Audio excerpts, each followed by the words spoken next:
అతి తక్కువ విద్యార్హతతో ప్రభుత్వ ఉద్యోగంలో స్థిరపడాలని ఉందా?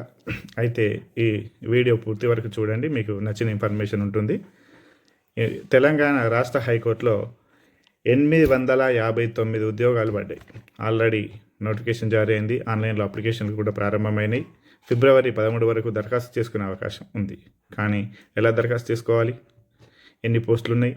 విద్యార్హతలు ఏమిటి? అలాగే దరఖాస్తు విధానంలో మనం ఫాలో కావాల్సిన స్టెప్స్ ఏంటివి అనేవి కూడా మనకు ముఖ్యం. అంతేకాదు ఈ పోస్టుల్లో ఏ జిల్లాలో ఎన్ని పోస్టులు ఏ కేటగిరీకి ఉన్నాయి అనేది కూడా మనం తెలుసుకోవాల్సిన అవకాశం ఉంది. దీన్ని మనం షార్ట్అవుట్ చేసుకోవాలి. ఆ తర్వాతనే ఆన్లైన్లో అప్లై చేసుకోవడానికి అవకాశం ఉంటుంది. ముందుగా ఎన్ని పోస్టులు ఉన్నాయనేది చూద్దాం. ఓఎస్ అంటే ఆఫీస్ సబార్డినేట్ పోస్టులు 319 ఉన్నాయి. దీనికి 10th ఆర్ ఎస్ఎస్సి చదివిన వాళ్ళు అర్హులు. తర్వాత ప్రాసెస్ సర్వర్ 95 పోస్టులు ఉన్నాయి. దీనికి 10th క్లాస్ చదివిన వాళ్ళు అర్హులు. తర్వాత కాపీస్ట్ ఇవి 63 ఉన్నాయి, ఇంటర్ విద్యార్హత. ఎగ్జామినర్ 49 ఉన్నాయి, ఇంటర్ విద్యార్హత. టైపిస్ట్ ఉన్నాయి, దీనికి 42 పోస్టులు ఉన్నాయి, డిగ్రీ ప్లస్ టైపింగ్ కావాలి. ఆ తర్వాత రికార్డ్ అసిస్టెంట్ దీనికి 36 ఉన్నాయి, ఇంటర్మీడియట్ సరిపోతుంది. జూనియర్ అసిస్టెంట్ పోస్టులకు డిగ్రీ విద్యార్హత ఇవి 159 ఉన్నాయి. ఆ తర్వాత స్టెనోగ్రాఫర్ గ్రేడ్ 3 పోస్టులు కూడా ఉన్నాయి, ఇవి 35 ఉన్నాయి. దీనికి విద్యార్హత డిగ్రీ, స్టెనోగ్రాఫర్, టైపిస్ట్ అనేవి అవసరం. ఈ విద్యార్హతలు ఉన్నటువంటి మీరు వెంటనే ఈ ఉద్యోగాల కోసం దరఖాస్తు చేసుకొని ప్రిపరేషన్ స్టార్ట్ చేయాల్సిన అవసరం ఉంది.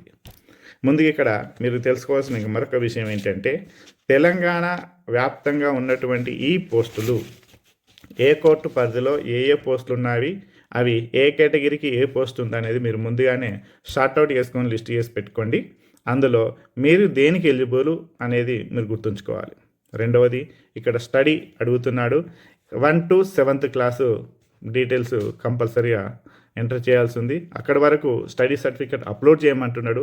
అంటే అది లోకల్ క్యాండిడేట్గా తీసుకునే ఛాన్స్ ఉంది. కాబట్టి మీరు ఏ జిల్లాకు మీకు పోస్ట్ ఉందో ఆ జిల్లాకు మీరు లోకల్ అవుతారు. ఇంకో జిల్లాకు అప్లై చేస్తే నాన్ లోకల్ అవుతారని గుర్తుంచుకోవాలి. ఇంకొకటి, ఇక్కడ ఎలా పరీక్ష విధానం ఉంటుంది అంటే మొత్తం 100 మార్క్స్ ఉంటుంది. 60 marks general knowledge, 40 marks English ఉంటుంది. ఇక స్టెనోగ్రాఫింగ్, నెక్స్ట్ టైపింగ్ సంబంధించినవి అయితే దాన్ని నైపుణ్య పరీక్ష అంటాం. ఇక్కడ స్కిల్ టెస్ట్ నిర్వహించిన తర్వాతనే ఎంపిక చేస్తారు. అంటే written test, skill test and interview, తర్వాత సర్టిఫికేట్ వెరిఫికేషన్, ఆ తర్వాత అపాయింట్మెంట్ అనేది ఉంటుంది. మరి ఆన్లైన్లో ఎలా అప్లై చేయాలి, ఇక్కడ ఏమన్నా మనం తీసుకోవాల్సిన జాగ్రత్తలు ఏంటి అనేది ఒకసారి చూస్తే, ఇందులో ముందుగా మనం రిజిస్ట్రేషన్ అనేది చేసుకోవాలి. మన సొంత phone number, mail ID enter చేసి అదే చివరి వరకు ఉంచుకోవాలి. ఇక్కడ మనం మెయిల్ కానీ అలాగే ఫోన్ నెంబర్ కానీ, అంటే ఫోన్ నెంబర్ కానీ మెయిల్ ఐడి కానీ మార్చుకోవడానికి అవకాశం లేదు. దానికే ఫర్దర్గా ఏ ఇన్ఫర్మేషన్ అండ్ నోటిఫికేషన్స్ వస్తుంటే మనం ఫాలో కావాల్సి ఉంటుంది. ఈ రిజిస్ట్రేషన్ ప్రక్రియలో మనకు సంబంధించిన పర్సనల్ డేటా, పేరు, ఫాదర్ నేమ్, క్యాస్టు, క్వాలిఫికేషన్స్ ఇలా ఏ ఉన్నా ప్రతి ఒక్కటి 1 by 1 అక్కడ ఉన్నట్టుగా అన్నీ ఫిల్ చేసుకుంటూ పోవాలి. అందులో ఏవి కూడా మిస్టేక్స్ ఉండకుండా చూసుకోండి. ఎంతైందో ఒకసారి ఎంట్రీ చేసి రిజిస్ట్రేషన్ కంప్లీట్ చేసుకున్న తర్వాత మళ్ళీ వాటిని ఎడిట్ చేసుకునే అవకాశం లేదు. ఇక్కడ చాలా ఇది జాగ్రత్తగా చేసుకోవాలి. ఇక్కడ మన ఫోన్ నెంబర్ ఆధారంగా మనం చేసుకోవాలి. ఇక్కడ ఓటీపీఆర్ అంటే 1 time ప్రొఫైల్ రిజిస్ట్రేషన్ అనేది చేసుకోవాలి. ఇది చేసుకున్న తర్వాతనే మనం అప్లికేషన్ ఫిల్అప్ చేయాల్సి ఉంటుంది.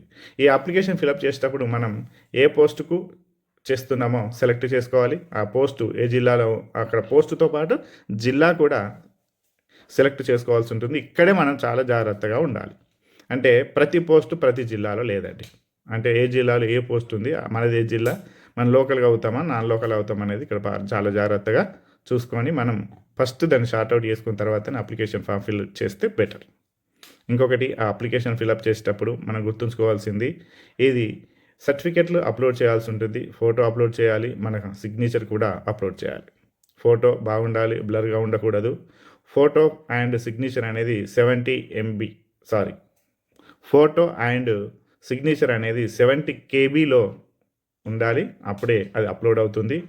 దాంతోపాటు మనం సర్టిఫికేట్స్ అంటే ఎడ్యుకేషన్ క్వాలిఫికేషన్ కావచ్చు, క్యాస్ట్ కావచ్చు, next 1 to 7th study certificates కావచ్చు, ఇంకా దివ్యాంగులు ఎవరైనా ఉంటే అది ఎక్స్ సర్వీస్ మెన్, ఇంకా ఇతర సమాచారం ఏదైనా హయ్యర్ క్వాలిఫికేషన్ ఏదైనా దాన్ని కూడా అప్లోడ్ చేయాల్సి ఉంటుంది.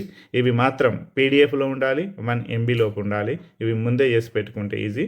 మన సెల్ ఫోన్లో చాలా వరకు యాప్స్ ఉన్నాయి. దాని ఆధారంగా మనం సర్టిఫికేట్స్ని పీడిఎఫ్గా మార్చుకోండి. అది 1 MB ఉండేటట్టు చూసుకోండి. అలాగే ఫోటో అండ్ సిగ్నేచర్ మాత్రం ఇమేజ్ మోడ్లో అప్లోడ్ చేయాల్సి ఉంటుంది. ఇదంతా అయిపోయిన తర్వాత నెక్స్ట్ మనం ఆన్లైన్లో పేమెంట్ చేయాలి. ఇది జనరల్ బీసీ వాళ్ళకైతే 600 రూపీస్, ఎస్సీ ఎస్టీ ఇంకా ఈడబ్ల్యూఎస్ వంటి ప్రత్యేక కేటగిరీకి సంబంధించి వాళ్ళు 400 రూపీస్ చెల్లించాలి. ఈ రెండింటికి సర్వీస్ ఛార్జ్ ఉంటుంది. ఇది ఆన్లైన్ మోడ్లోనే చెల్లించాలి. ఆ మొత్తం ప్రాసెస్ అయిన తర్వాత ఆన్లైన్ మోడ్లో మనం అమౌంట్ పే చేసేటప్పుడు చక్కగా QR కోడ్ వస్తుంది. మనం స్కాన్ చేసి అమౌంట్ పే చేస్తే సరిపోతుంది. అందరూ అప్లై చేయడానికి ముందు మాత్రం మీకు ఏ జిల్లాలో ఏ పోస్ట్ ఉంది అనేది మీరు సైట్లోకి వెళ్ళి చూసుకోండి. సైట్ అడ్రస్ వచ్చి www.tshc.gov.in.